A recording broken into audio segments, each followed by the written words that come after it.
The silence of giants, the council chamber, stretched wide beneath crystalline domes, where delegates from 1,000 worlds gathered to decide the fate of millions. Ambassador Kale of Velkar stood at the speaking platform, his forearms trembling, his scaled skin pale with exhaustion.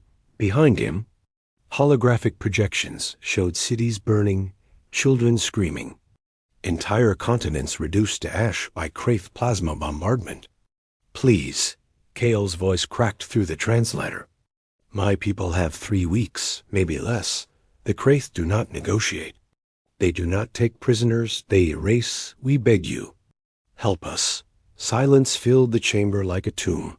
The Vryn Empire's representative, a creature of pure light and ancient pride, spoke first. "The Velkari conflict lies outside our borders. We cannot risk war with the Dominion over a single system. We are sorry. Sorry." That word echoed through the chamber like a death sentence. The merchant guilds offered transportation for refugees. At triple rates, the Caltheon Union cited trade agreements. The Sovereign Collective mentioned budget concerns one by one. The great powers of the galaxy found their reasons to look away. Kale's legs buckled. He caught himself on the podium, his secondary arms covering his face as his world died in real time on the screens behind him. The session was ending. Delegates were rising, preparing to return to their safe worlds and comfortable lives. Then a voice cut through the chamber, clear and sharp. "I object." Every head turned toward the human delegation. A small group seated in the outer ring where the younger species were placed, the ones whose opinions rarely mattered.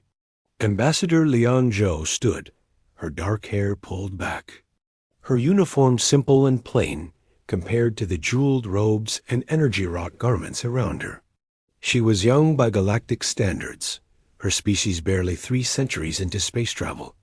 "Humanity objects to this decision," she said, her voice steady despite the thousands of eyes now fixed upon her. The Vryn representative's light pulsed with barely concealed irritation. "The human delegation has no stake in this matter. Your species lacks the military capacity to influence this situation. Your objection is noted and overruled." Lian Zhou did not sit down.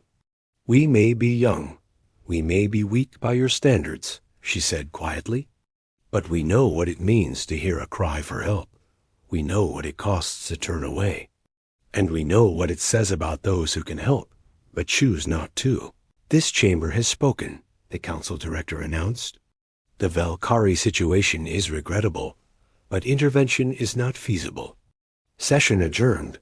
The delegates began filing out, some with relief, others with carefully hidden shame.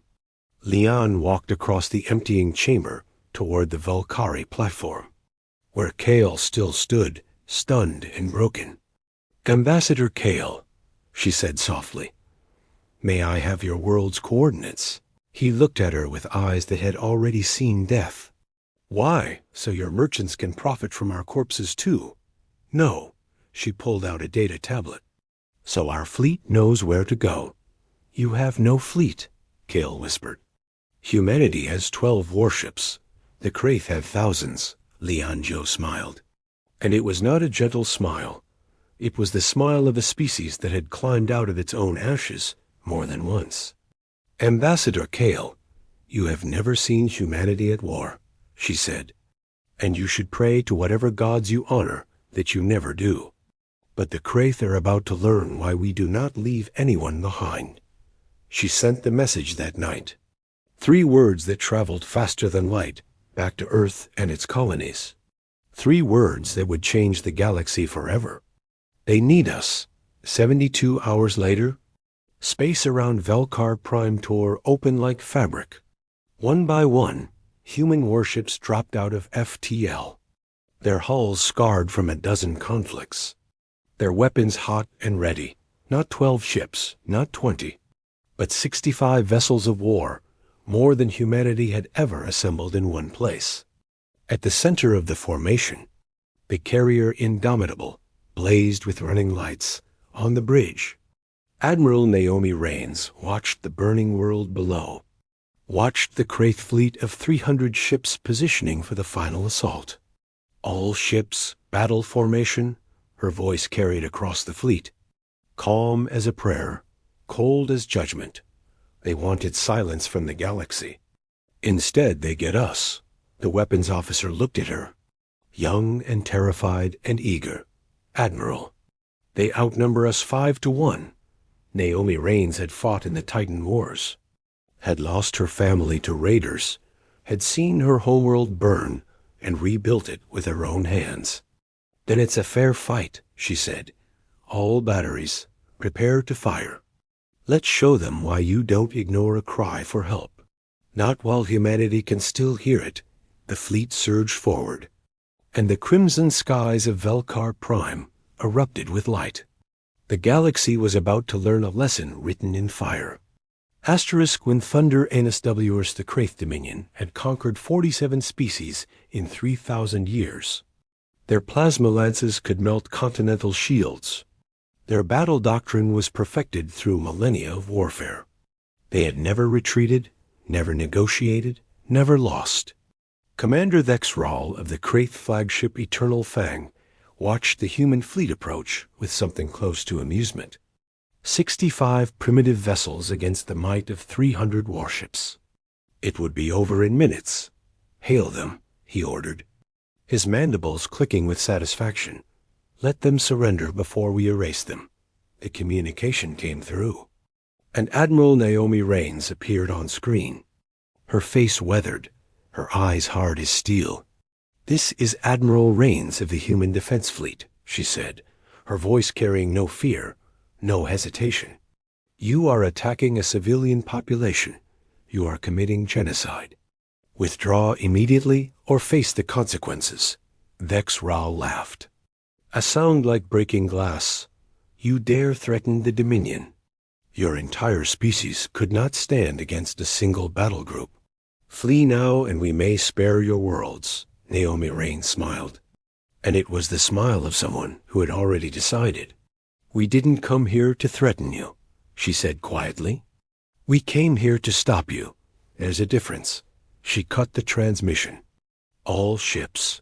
Her voice echoed across every bridge, every weapons station, every hall. They think we're prey. Let's educate them. Railgun batteries 1 through 40, target their forward line. Fire on my mark. The Kraith fleet began its advance.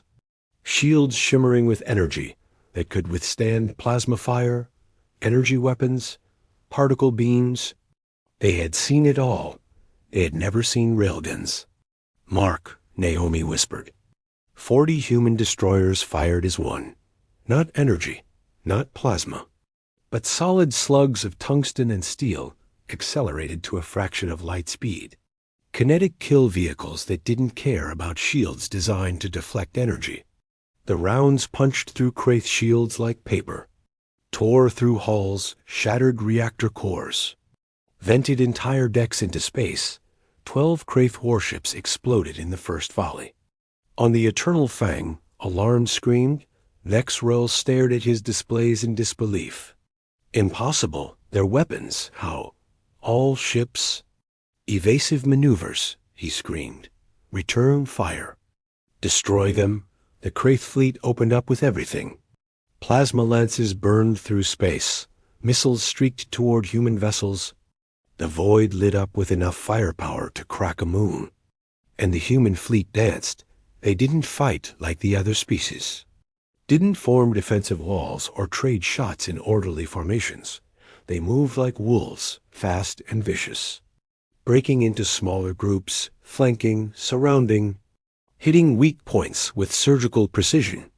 The frigate Jakarta took a plasma lance to the bow and kept firing, even as its front section melted away. The destroyer Soul rammed a Kraith cruiser that had exhausted its point defense. Both ships died in nuclear fire. The carrier group, led by Indomitable, launched wave after wave of strike craft. Small, fast fighters that swarmed Kraith capital ships like angry hornets. Their pilots screaming battle cries in a dozen human languages. On Velkar Prime below, Kale stood on the roof of an evacuation shelter, watching the battle rage in orbit, watching human ships die to save a world that wasn't theirs. Why? He whispered to Lian Zhou, who had refused to evacuate, who stood beside him watching humanity bleed for strangers. Why would they do this? Because someone had to, she said simply. Because when we were young and struggling, when we almost destroyed ourselves, someone helped us, not with armies, but with hope, with the belief that we could be better, and we swore that if we ever heard someone crying for help, we would answer, no matter the cost. In orbit, the Kraith were learning that lesson in blood and fire. Vex Rao watched as his fleet, the pride of the Dominion, was being torn apart by a species he had dismissed as insignificant. They fight without honor, his second officer gasped. They use suicide runs. They sacrifice themselves. They fight to win, Vex Rao corrected, his voice hollow. And we are losing. The human fleet had lost 23 ships, more than a third of their force, but they had destroyed over 100 Kraith vessels. And they showed no sign of stopping. Admiral Rains stood on the bridge of Indomitable, blood running down her face from a shrapnel wound, her ship shaking from repeated hits. Around her, the crew worked through smoke and sparks and desperation. Admiral, we're down to 30% shields, her executive officer reported. And the Kraith are concentrating fire on our position. Then we go to them, Naomi said. All remaining ships form up on Indomitable. We're going straight through their center line. Full burn, all weapons. Admiral, that's suicide. Asterisk. Maybe, she said, but it'll hurt them more than it hurts us. And that's all that matters. The human fleet, battered and bleeding, formed a spearhead with Indomitable at its tip, and charged directly into the heart of the Kraith formation. It was madness. It was beautiful. It was humanity. They fired everything. Railguns, missiles, point defense cannons. One destroyer even opened its cargo bay and launched its entire supply of mining charges into a Kraith battleship.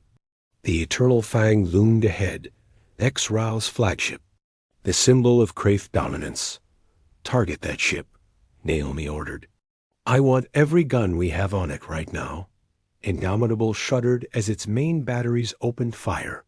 Tungsten slugs hammered the Eternal Fang's shields, cracked them, shattered them, tore into the hull beneath. Vex Rao felt his ship dying around him, felt the impossible happening. All ships, he transmitted, his voice breaking. Retreat, retreat now. The Kraith fleet turned and ran, jumped to FTL in panic and disorder, leaving their dead behind. The human fleet did not pursue. They couldn't. Half their ships were barely holding together. But they had won. In the sudden silence of space, Admiral Naomi Rains slumped in her chair, exhausted, wounded, victorious. Get medical teams to the surface, she said quietly, and start rescue operations. We came here to save these people, so let's finish the job on Velkar Prime. Kale fell to his knees and wept, not from sorrow, but from overwhelming gratitude. Lian Zhou placed a hand on his shoulder. You asked why we came, she said. Now you know. Because when you called for help, we heard you. And we will always answer. Asterisk the fire that lights the DRK Galactic Council chamber was packed. Every delegate present, every species watching. News of the Battle of Velkar Prime had spread through the galaxy like wildfire. Impossible stories of human ships fighting 5-to-1 odds. Of kinetic weapons that shattered Kraith shields. Of a fleet that chose death over abandonment. The great powers had dismissed it as propaganda at first, until the Kraith Dominion issued their formal complaint. Ambassador Lian Zhou walked to the central platform, her uniform still bearing scorch marks from the evacuation shelters. Her face calm despite the thousands of eyes judging her. The Vrin representative spoke first, his light pulsing with barely contained anger. The human delegation acted without council authorization, without regard for galactic law. You have endangered the peace we have maintained for centuries. Peace, Leon said the word like a question. Is that what you call it when you let civilizations burn, because saving them is inconvenient? You do not understand the complexity of galactic politics, the Caltheon delegate interjected. The Kraith are a sovereign power. You have committed an act of war. We committed an act of rescue, Leon corrected. There is a difference, one you seem to have forgotten. The Merchant Guild representative, a being of crystallized wealth and calculated greed, leaned forward. Your species lost 23 warships. Hundreds of crew. For what? A world that offers you nothing. No resources, no strategic value, no profit.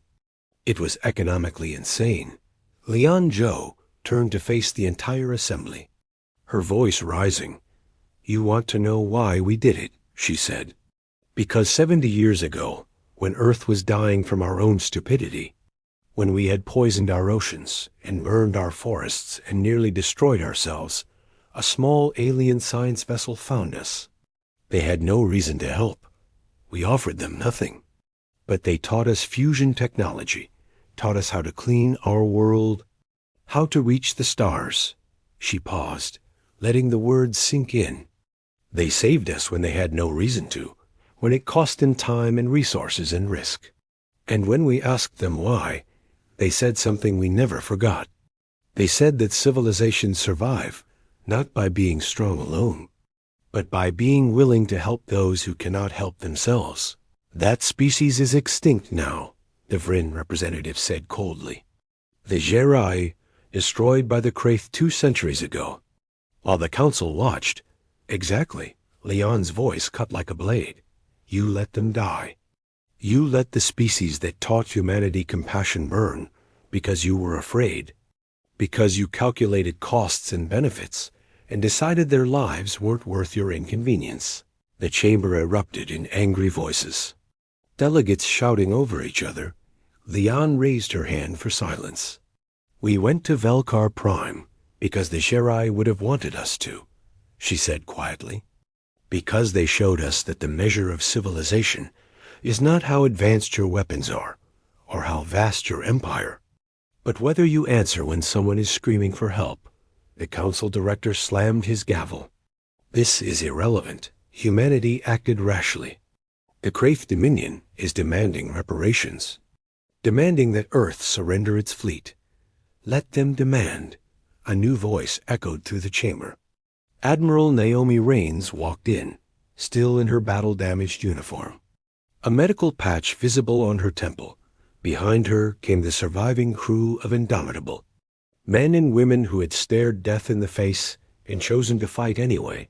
She stood beside Leon, her presence filling the chamber with the weight of someone who had earned the right to speak. I am Admiral Naomi Raines, she said, her voice carrying the exhaustion of battle, the pride of victory. I led the fleet to Velkar Prime. The decision was mine. The responsibility is mine. And I would make the same choice 1,000 times. You violated every protocol, the Vrin representative said. Your protocols let children burn, Naomi shot back. Your laws are written in the language of cowardice, dressed up as wisdom. You want to punish us for doing what you were too afraid to do. The Caltheon delegate stood. The Kraith will retaliate. They will come for Earth. You have doomed your own world for strangers.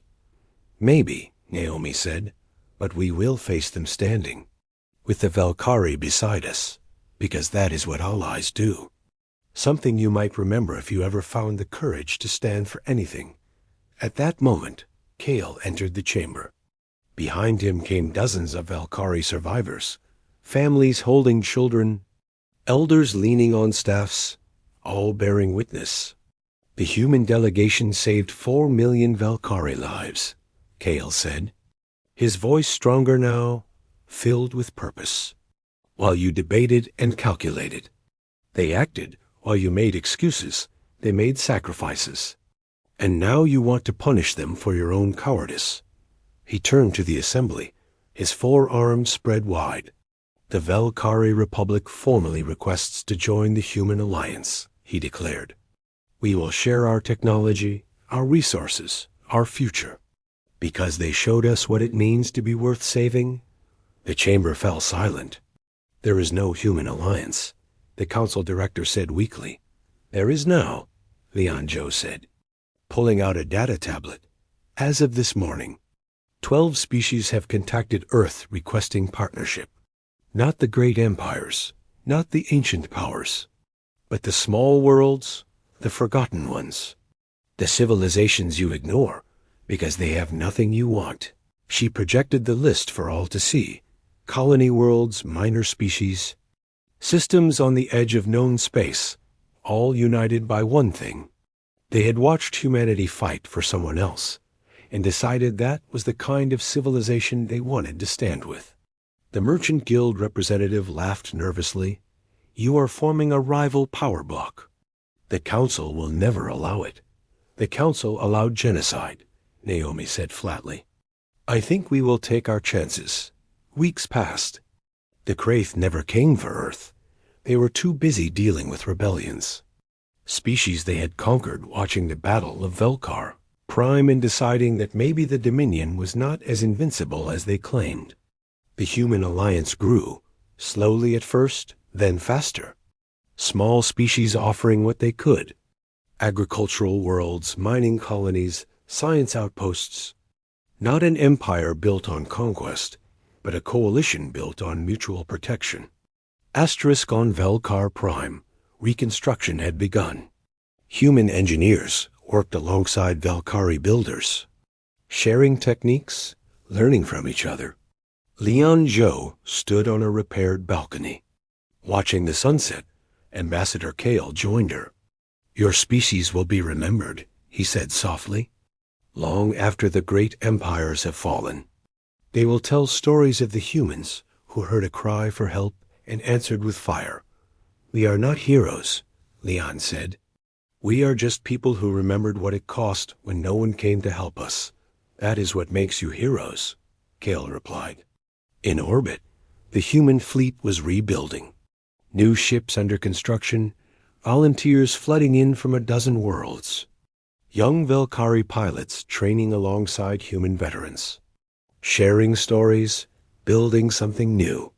Asterisk Admiral Naomi Raines walked the hull of the new Indomitable, a ship built not just by human hands, but by the combined efforts of the Alliance, stronger, faster, better. Admiral, her executive officer asked. Do you think the Kraith will come back? Eventually, Naomi said. But when they do, they will not find us alone. They will find us standing with friends, with allies who know what we are willing to sacrifice for them. She looked out at the fleet, at the mixture of human and alien vessels flying in formation, at the future being built from the ashes of near extinction. The galaxy spent centuries building walls, she said, calculating risks, protecting themselves, and in doing so, they forgot what it means to be worth protecting. But we will remember. We will always remember, because when someone calls for help, her executive officer finished. Naomi smiled. We send fire. Asterisk. Across the galaxy, in 1,000 council chambers and marketplaces and military academies. The story spread, the legend of humanity, the species too young to know better, too stubborn to give up, too compassionate to walk away. The great empires would continue to calculate and debate. But the small worlds, the forgotten ones, the desperate and the downtrodden, they looked to the stars and whispered a prayer, that if darkness ever came for them, if extinction ever knocked on their door, somewhere out there, humanity would hear, and the fire would come, not with negotiations or politics or careful diplomacy, but with railguns and fury, and the unstoppable conviction that no one should ever die alone. The galaxy had learned its lesson. When humanity hears a cry for help, they do not send prayers, they send everything they have. and they do not stop until the screaming ends. Asterisk.